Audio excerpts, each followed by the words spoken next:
আসসালামু আলাইকুম রহমতুল্লাহ। সম্মানিত দিনী ভাইগণ, আশা করি এবং দোয়া করি আপনারা সকলেই ভালো আছেন। আপনাদের দোয়ায় আল্লাহ পাকের হাবিব হুজুর পাক সাল্লাল্লাহু আলাইহি ওয়া আলিহি ওয়াসাল্লাম এর রহমতে আমিও ভালো আছি। আমি গত দুইটা ভিডিও দিয়েছি, গায়েবী রিজিক 1 এবং গায়েবী রিজিক 2, দুইটা আমল দিয়েছি এবং দুইটা আমলই পরীক্ষিত। এটা বিভিন্ন লোকের মাধ্যমে পরীক্ষিত। আমার ওস্তাদ, তাদের ওস্তাদ, কিংবা আমার ওস্তাদের বিভিন্ন রকমের ছাত্র, কিংবা বিভিন্ন রকমের বড় বড় আমেল যাদেরকে আমি চিনতাম, এরকম অনেকেরই এই দুইটা আমল পরীক্ষিত, গায়েবী রিজিক 1 এবং গায়েবী রিজিক 2। আমি পর্যায়ক্রমে ইনশাল্লাহ, যদি আল্লাহ পাকের হাবিব হুজুর পাক সাল্লাল্লাহু আলাইহি ওয়াসাল্লাম আমাকে দয়া করেন, মায়া করেন, রহমত করেন, কবুল করেন, আমি আরও অনেকগুলো আমল দিব দস্তে গায়েবের।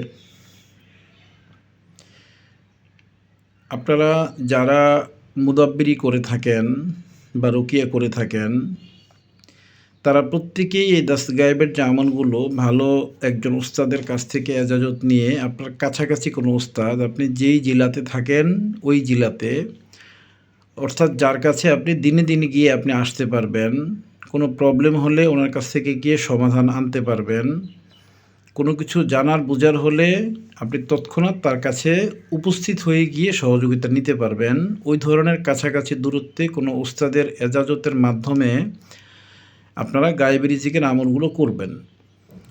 যদি কোনো উস্তাদের দস্তে গায়েব বা গায়েবী রিজিকের আমল করা থাকে, সেক্ষেত্রে আপনি শতভাগ ফল পাবেন, কারণ উনি প্রত্যেকটা আমলেরই খুঁটিনাটি বিষয়গুলো জানবে এবং খুঁটিনাটি বিষয়গুলো আপনাকে বুঝিয়ে দিবে।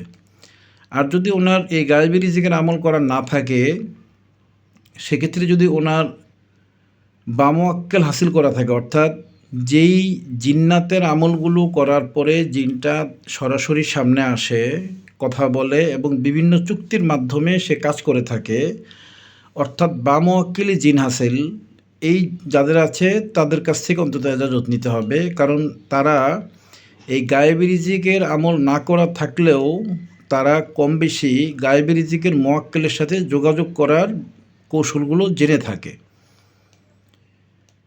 তবে সবচেয়ে উত্তম হচ্ছে যদি কারো গায়েবী রিজিকের আমল করা থাকে, সে তার কাছ থেকে আপনারা এজাজত নিতে পারলে আপনারা শতভাগ ফলপ্রসূ হবে আমলটা, কারণ উনি প্রতিটা বিষয় আমলের জানবে, সাধারণ বিষয়গুলো পর্যন্ত জানবে, বিধায় আমলটা নষ্ট হওয়ার, কেটে যাওয়ার বা হাসিল না হওয়ার কোনো কারণ থাকবে না। মনে করেন কোনো আমলে বলা আছে যে এই কাজটা করার সময় দক্ষিণ দিকে ফিরে করতে হবে, আপনি যদি দক্ষিণ দিকে না ফিরে উত্তর দিকে ফিরে করেন তাহলে আমলটা কেটে যাবে। সব কিছু ঠিকঠাক করার পরেও সাধারণ একটা জিনিস মিস করার কারণেই আমলটা কেটে যাবে। আমলে যদি বলা থাকে যে তাকে এহরামের কাপড় পরে আমলটা করতে হবে, সে যদি এহরামের কাপড় ব্যতীত নর্মাল এহরাম টাইপের সাদা কাপড় পরেও করে, তারপর আমলটা কেটে যাবে।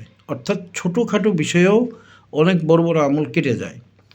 কোনো আমলও যদি বলা থাকে যে ওই মুদাব্বিরকে যাওয়ার সময় কারোর সাথে কথা বলা যাবে না, সে যাওয়ার সময় কোনো এক কারণে একজনকে সালামের উত্তর দিল, তাও আমলটা কেটে যাবে। অর্থাৎ একেবারে খুঁটিনাটি বিষয়ের কারণেও বিভিন্ন আমল কেটে যায়।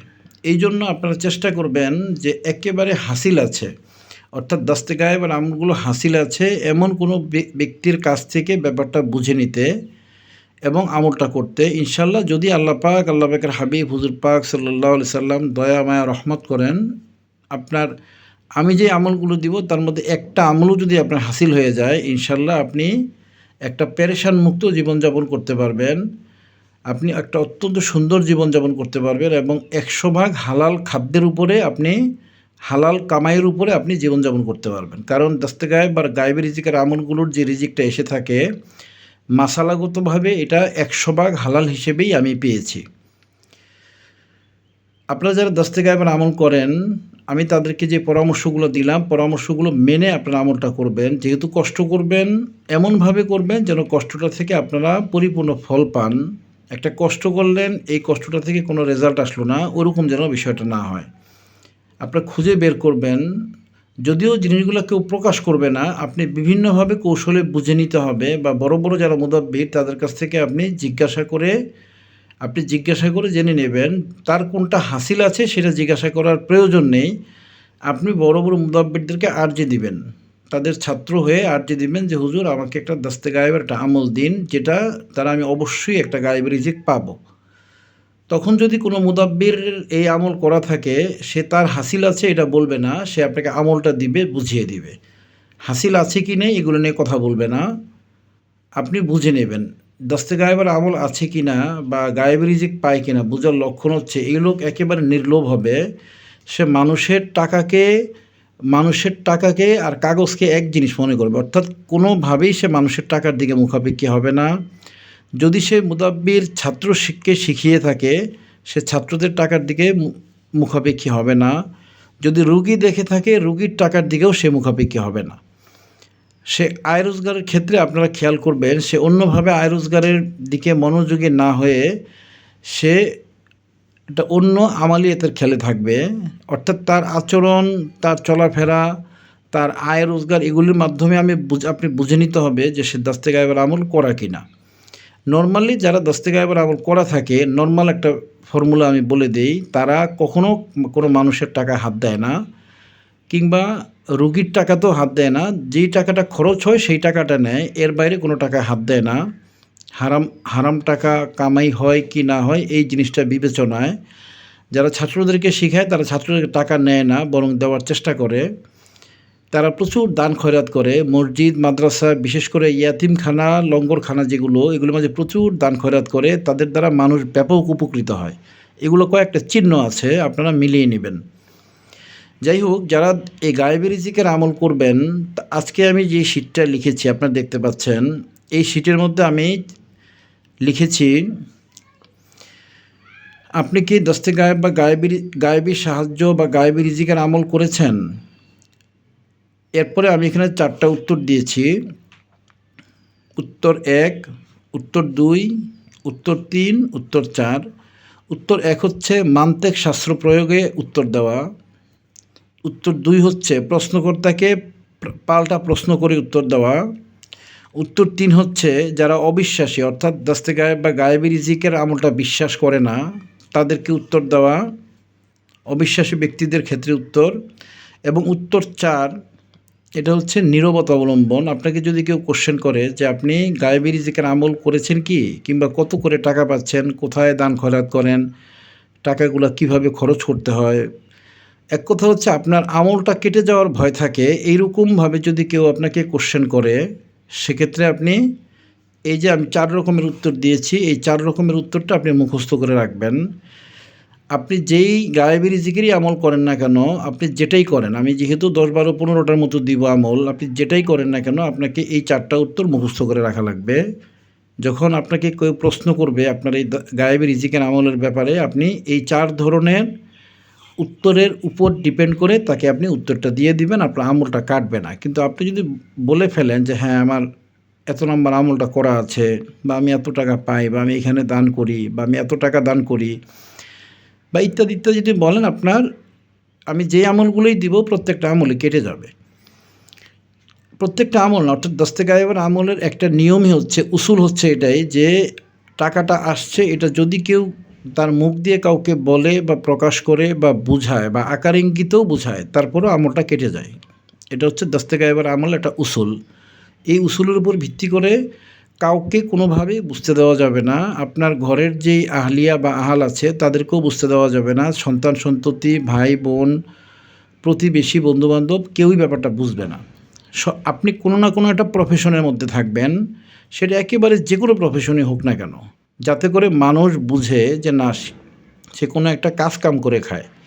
কোনো কাজ কাম কিছুই করেন না, অথচ আপনি একেবারেই টেনশন ফ্রি জীবনযাপন করছেন, আপনার যা দরকার আপনি খরচ করছেন, অভাব বলতে কিছুই দেখা যাচ্ছে না। এক্ষেত্রে মানুষ অনেক কিছু বুঝে ফেলবে, আপনাকে অনেক কিছু জিজ্ঞাসা করবে, অনেক কিছু বুঝেই ফেলবে। বুদ্ধিমান লোকরা বুঝেই ফেলবে যে তার কোনো গায়েবী রিজিকের আমল করা আছে। সেক্ষেত্রে আপনি এই 4টা উত্তর আপনি মুখস্থ করে রাখবেন। এই 4টা উত্তরের মাধ্যমে আপনি তাকে কিভাবে উত্তর দিবেন, কেউ জিজ্ঞাসা করলে এই বিষয়টা আপনি বুঝতে পারবেন। এই 4টা উত্তরের মতো করে আপনি একটা উত্তর বানিয়ে নেবেন। এখানে যে 4টা উত্তর আছে এই 4টা উত্তরের মতো করে কোনো একটা উত্তর আপনি বানিয়ে তাকে দিবেন, অথবা এই 4 রকমের যে উত্তর আছে সেগুলো দিলেও আপনার আমলটা কাটবে না। তাকে উত্তর দেওয়া হয়ে যাবে, মিথ্যা কথা বলতে হবে না। নরমালি আপনি যদি গায়েবী রিজিক করা আমল আছে কিন্তু আপনি বলেন যে না আমার আমল করা নেই, তাহলে এটা মিথ্যা হবে। মিথ্যা বলার কারণেও আপনার আমল কেটে যাওয়ার ঝামেলা থাকবে। এই জন্য আপনি এখানে যে 4 রকমের উত্তর আছে এই 4 রকমের উত্তরকে আপনি মুখস্থ করে ফেলবেন এবং এইগুলির মাধ্যমে মাঝে কোনো একটা কিংবা এই টাইপের কোনো একটা উত্তর দিয়ে আপনি তার কাছ থেকে সরে আসবেন। সে যেন উত্তরটা পরিপূর্ণভাবে না পায়, আপনার বিষয়টা পরিপূর্ণ না বুঝে, আবার তাকে যেন এই উত্তরটাও যেই জিনিসটা জানতে চাচ্ছে বুঝতে চাচ্ছে এই জিনিসটাও যেন তাকে অন্যভাবে বোঝানো হয়, কিন্তু দস্তে গায়েবের আমলের বিষয়টা যেন সে না বোঝে। এভাবে উত্তরগুলো সাজানো হয়েছে। 3 নাম্বার যে উত্তরটা রয়েছে, অবিশ্বাসী ব্যক্তিদের অনেকে বিষয়টা বিশ্বাস করবে না। যারা এই ধরনের লোক যারা জিজ্ঞাসা করবে তাদেরকে আপনি সহজে উত্তর দিতে পারবেন। এক্ষেত্রে আপনার সবচেয়ে সুন্দর উত্তর হবে হচ্ছে যে ফেরেশতা গায়েব, রেজাউল গায়েব, জিন্নাতদের মাধ্যমে টাকা পয়সা সোনা দানা যদি পাওয়া গেলে সবাই চাকরি ব্যবসা বাদ দিয়ে এই আমল করে ঘরে ঘরে বসে বসে খেত। আপনি এটা বলে দিবেন, বোঝার মাধ্যমে আপনি তাকে সরিয়ে দিবেন। উত্তরটা হ্যাঁ বা না কিছুই বলা হলো না, কিন্তু তাকে কৌশলে বিদায় করে দেওয়া হলো। কিন্তু যারা বিশ্বাসী, এই দস্তগায়েব বা গায়েবের রিজিকের আমল যারা জানে বুঝে বা মুদাব্বির, তারা এগুলো বিশ্বাসী এবং যারা আল্লাহ পাকের এই আয়াত শরীফকে বিশ্বাস করেন, যে আল্লাহ পাক যেটা বলেছেন যে আমি তাকে এমন জায়গা থেকে রিজিক দিব যা সে কল্পনাও করেনি, আল্লাহ পাকের যে আয়াত শরীফ, এগুলো যারা বিশ্বাস করে তাদেরকে আপনি এই যে উত্তর 1, উত্তর 2 এবং উত্তর 4 এর মধ্যে গুছিয়ে একটা উত্তর দিয়ে দিবেন, কিন্তু গায়েবের রিজিকের বিষয়টা বলা যাবে না। এজাজত নেওয়ার ক্ষেত্রে যার এটা আছে তার কাছ থেকে বুঝে কৌশলে এজাজত নিয়ে নেবেন, অথবা যার জিন্নাত হাসিল আছে, যদিও জিন্নাত হাসিল থাকলেই যে সে গায়েবী রিজিকের মুআক্কালের সাথে যোগাযোগ করতে পারবে বিষয়টা ওরকম না। জিন্নাত হাসিল থাকলে, যার জিন্নাত হাসিল আছে সে নিজেই বিপদে আছে, কারণ একটা জিন্নাত হাসিল করার পরে ওই জিন্নাতটাকে মেনটেন করা, ওই জিন্নাতটার যাদের জিন হাসিল করা আছে ওই হাসিলকৃত জিনই মাঝে মাঝে মুতাব্বিরকে মেরে ফেলে, পাগল করে দেয়। এরকম অনেক ঝামেলা আছে একটা জিন হাসিল করার। তো ওই ব্যক্তি যে এমন না যে ওই ব্যক্তি আপনাকে সরাসরি হেল্প করতে পারবে, তবে সাধারণ ব্যক্তিদের চেয়ে ওই ব্যক্তিগুলো উত্তম, কারণ যেহেতু তারা জিন্নাতদেরকে দেখে কথা বলে, তারা এই গায়েবী রিজিকের আমল যদি আপনি এজাজত নেন সেক্ষেত্রে আপনি অন্য 10 জনের চেয়ে তার কাছ থেকে ফায়দাটা বেশি পাবেন। সবচেয়ে উত্তম হচ্ছে যার আমলগুলো হাসিল করা তাদের কাছ থেকে সরাসরি বুঝে নেওয়া। যাই হোক, আমি আজকে যেই মেসেজটা দিতে চাচ্ছি, মেসেজটা দিতে পেরেছি। উত্তরগুলো আমার এই শিটে লেখা আছে। ইউটিউবে এই শিটটা বোঝা যাবে না, আমি ফেসবুকে হাই রেজুলেশনে আমি শিটটা দিয়ে দিব। এখানে যেই উত্তর 1, 2, 3, 4 4টা উত্তর দিয়েছি, এগুলো আপনারা মুখস্থ করে নেবেন। এখানে যা লেখা আছে মনোযোগ দিয়ে পড়বেন, বুঝবেন এবং মুখস্থ করে নেবেন। এই ধরনের উত্তরের মাধ্যমে আপনাকে গায়েবী রিজিক হাসিল করার পরে মানুষকে উত্তর দিতে হবে। এই 4 রকমের উত্তর কিংবা এই 4 রকম থেকে বানিয়ে আপনি একটা উত্তর দিবেন, যেটার মাধ্যমে আপনার গায়েবী রিজিকের ব্যাপারটা প্রকাশ পাবে না। আশা করি আমি ভিডিওটা বোঝাতে পেরেছি। আপনারা শিটটা ডাউনলোড করে ফেসবুক থেকে ডাউনলোড করে এটা প্রিন্ট করে মুখস্থ করে ফেলবেন, একেবারে মুখস্থ কণ্ঠস্থ করে ফেলবেন এই বিষয়টা, কারণ হাসিল করার পরে এই বিষয়টা না বুঝলে আমলটা কেটে যাবে। আমার জীবনে এরকম অনেক ধরনের ঝামেলা হয়েছে বিষয়টা নিয়ে, পরবর্তীতে আমি বিষয়টাকে আমার আয়ত্ত করে ফেলেছি যাতে করে ঝামেলা না হয়। আপনারা এই উত্তরগুলো মুখস্থ করে ফেলবেন। আজকে আমি যে ভিডিওটা দিলাম, এই ভিডিওটা যারা বুঝে তারা বুঝবে, যারা বুঝবে না তারা সমালোচনা করবে, আর যারা এই আমলগুলো করবে তাদের জন্য আজকের এই ভিডিওটা একটা বিশেষ মূল্যবান ভিডিও হিসেবে থাকবে। আপনারা সকলে আমার জন্য দোয়া করবেন, আমি যেন আপনাদের কল্যাণ করতে পারি, সেবা করতে পারি, আপনাদেরকে এই ধরনের এমন কিছু দিতে পারি যেটার দ্বারা আপনি, আপনার পরিবার, হাজার হাজার লক্ষ লক্ষ লোক উপকৃত হয়। এই ধরনের খেদমত যেন আমি আপনাকে করতে পারি বা আপনাদেরকে করতে পারি, আপনারা সবাই আমার জন্য দোয়া করবেন। যদি আমার কথার মাঝে কোনো অহংকার, কোনো বরত্ব প্রকাশ পায়, আল্লাহর ওয়াস্তে আপনারা মাফ করে দিবেন। আমি কিভাবে ভালো হতে পারি, কিভাবে আমি আল্লাহওয়ালা হতে পারি, যদি আপনাদের কোনো পরামর্শ থাকে আপনারা সেই পরামর্শ আমাকে আদবের সাথে দিবেন। রিদওয়ানুম মিনাল্লাহি আকবার। আল্লাহ পাকের সন্তুষ্টি সবচেয়ে বড়। আমরা প্রত্যেকে আল্লাহ পাকের সন্তুষ্টির দিকে মুখাপেক্ষী হব। এই সন্তুষ্টির মুখাপেক্ষী হতে গেলে যদি আমার কোনো ত্রুটি পান, আপনারা সেটাও আল্লাহর ওয়াস্তে আমাকে ধরিয়ে দিবেন, বুঝিয়ে দিবেন, এবং আমি মানুষের মাঝে যে সকল ত্রুটি থেকে থাকে সেগুলো আমি এই ওপেন প্ল্যাটফর্মে আলোচনা করি। এখনকার সবাই গণহারে ছবি তোলে, ছবি তোলা হারাম। যদি কেউ ভিডিও করে তাহলে হাজার হাজার ছবি ওঠানো হয়, এটা সে কট্টর হারামের মধ্যে গিয়ে পড়ে। যদি কেউ পর্দা না করে, বেপর্দা করে, এটা হারাম হয়। কেউ যদি বেপর্দা কোনো মুদাব্বির যদি কোনো মহিলাকে রোগী দেখে তাহলেও সে হারাম রিজিক খায়, কারণ পর্দা করা ফরজ, বেপর্দা হারাম। বেপর্দার মাধ্যমে যে রিজিক আসবে সেটাও হারাম।